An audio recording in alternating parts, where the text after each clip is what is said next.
Delhi NCR में पिछले 2 दिन में कई मॉल में यहां पर हादसों की खबरें आई हैं। लोगों की चिंताएं काफी ज्यादा बढ़ गई हैं।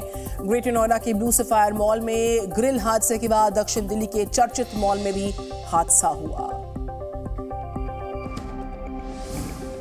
राजधानी दिल्ली के सबसे पॉश वसंत कुंज इलाके में स्थित एम्बियंस मॉल में रविवार और सोमवार की दरमियानी रात बड़ा हादसा टल गया। देर रात करीब 1 बजे मॉल की छत का एक हिस्सा गिर गया। इस हादसे का एक वीडियो सामने आया है जिसमें मॉल की दूसरी और तीसरी मंजिल और एस्केलेटर पर मलबा पड़ा नजर आ रहा है। गनीमत ये रही कि हादसा देर रात होता है, जिसकी वजह से इसमें कोई घायल नहीं हुआ है। फिलहाल पुलिस का कहना है कि इस पूरे मामले में जांच कर रहे हैं और इसी के साथ किसी की भी लापरवाही जो सामने आएगी उसके बाद इसमें एक्शन भी लिया जाएगा। लेकिन अब सवाल ये उठ रहा है कि आखिरकार कैसे छत जो है वो भरभरा करके नीचे कैसे गिर गई। अगर ये हादसा दिन के वक्त होता तो कई लोग इसमें जख्मी हो सकते थे। फिलहाल मॉल को बंद कर दिया गया है और पुलिस इस बात की पड़ताल कर रही है कि आखिर ये हादसा हुआ क्यों और इसके लिए जिम्मेदार कौन है। राजधानी और उससे सटे हुए इलाकों के जो शॉपिंग मॉल्स हैं उसमें एक के बाद जो हादसे हो रहे हैं उससे सवालों का उठना लाजमी है। वीकेंड्स के दौरान बड़ी संख्या में परिवार के साथ लोग यहां पर जाना पसंद करते हैं, लेकिन ऐसी लापरवाहियों के बाद अब सोच समझकर घर से हमें और आपको निकलना होगा। पहले ग्रेटर नोएडा का गैलेक्सी ब्लू सफायर मॉल, फिर राजधानी दिल्ली के वसंत कुंज में एम्बियंस मॉल में हादसा। एम्बियंस मॉल में हुए इस हादसे का वीडियो देखिए, किस तरह से छत भरभरा कर गिर गई। लेकिन अगर यह हादसा दिन में होता जब मॉल लोगों से गुलजार होता है, सोचकर ही रूह कांप जाती है। सवाल ये उठ रहा है कि आखिरकार कैसे छत जो है वो भरभरा करके नीचे कैसे गिर गई। अगर ये हादसा दिन के वक्त होता तो कई लोग इसमें जख्मी हो सकते थे। तो आखिरकार जो एम्बियंस के भी तमाम इंजीनियर्स हैं और इसी के साथ जो स्टाफ है वो भी इस मामले की जांच करने में जुटा हुआ है।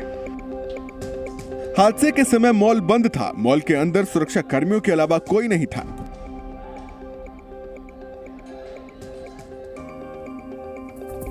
ग्रेटर नोएडा के गैलेक्सी ब्लू सफायर मॉल में हादसे के बाद जो पीड़ितों की बात करें उनके घर में मातम पसरा हुआ है, लेकिन अभी तक कोई भी कार्रवाई नहीं हुई। तो वहीं पीड़ित परिवार इंसाफ की मांग लगातार उठा रहा। ग्रेटर नोएडा के गैलेक्सी ब्लू सफायर मॉल में छत से ग्रिल गिरने से 35 साल के हरेंद्र भाटी की मौत हुई थी। हरेंद्र के पिता इंसाफ के लिए मॉल के सामने धरने पर बैठ गए। किसी ने ये नहीं पूछा कि जाओ हरिंदर भाटी तेरी मौत हो गई, तेरा जो नाबालिग बच्चे हैं उनका क्या हाल होगा। हरिंदर भाटी तू मर गया, तेरी माँ क्या हाल होगा। हरिंदर भाटी तेरी पत्नी का क्या हाल होगा। किसी ने नहीं पूछा। मेरी मांग माननीय मुख्यमंत्री से, प्रशासन से, जो दोषी लोग हैं उनके खिलाफ कठोर कार्रवाई की जाए ताकि किसी गरीब का बच्चा एक हादसे की आड़ में ना मारा जाए। गैलेक्सी ब्लू सफायर मॉल हादसे में जान गंवाने वालों में शकील भी था। गाजियाबाद का शकील पेंटिंग का काम करता था। शकील की मौत के बाद परिवार के आंसू नहीं थम रहे हैं। जी न्यूज लगातार पीड़ित परिवारों को इंसाफ दिलाने की मुहिम में लगा है। साथ ही जिम्मेदार लोगों के खिलाफ कार्रवाई नहीं होने पर सवाल उठा रहा है। तो गैलेक्सी ब्लू सफायर मॉल हादसे पर पीड़ित परिवार पुलिस की कार्रवाई पर सवाल उठा रहा है। साथ ही मॉल प्रशासन पर भी सुरक्षा मानकों की अनदेखी के आरोप है। ग्रेटर नोएडा वेस्ट के गैलेक्सी ब्लू सफायर मॉल हादसे में पुलिस ने परिवार वालों की शिकायत पर केस तो दर्ज कर लिया है, लेकिन 2 दिन बीतने के बाद भी कोई कार्रवाई नहीं हुई है। पीड़ित परिवार पुलिस की कार्रवाई पर सवाल उठा रहे हैं। जब तक घर का कोई नहीं पहुंचा तो उससे पहले ही आपने पोस्टमार्टम के लिए भेज दिया। हादसे में मरने वाले हरेंद्र भाटी की मॉल में ही दुकान थी और शकील भी उसके साथ काम करता था। हादसे के वक्त दोनों ग्राउंड फ्लोर पर खड़े थे, तब उनके ऊपर ग्रिल गिरी और मौके पर ही मौत हो गई। हरेंद्र के पिता इसे हत्या बता रहे हैं। ये बताया सब गायब थे, कुछ नहीं बताया इन लोगों ने। मॉल की लापरवाही थी, हत्या के जिम्मेदार हैं वो लोग, हत्या के जिम्मेदार हैं जो भी है। क्यों जो उनको बताया गया था कि मॉल का ये गिरेगा, लेकिन हटाया नहीं। अच्छा, पहले से इस तरीके की चीजें पे बातचीत हो रही थी क्योंकि वो तो रोजाना जाते थे, उन्हें समझ आता था तो बताया था। और वो जैसे गया है उसके ऊपर सीधा ऊपर गिरा है और स्पॉट एक्सपायर हो गया है।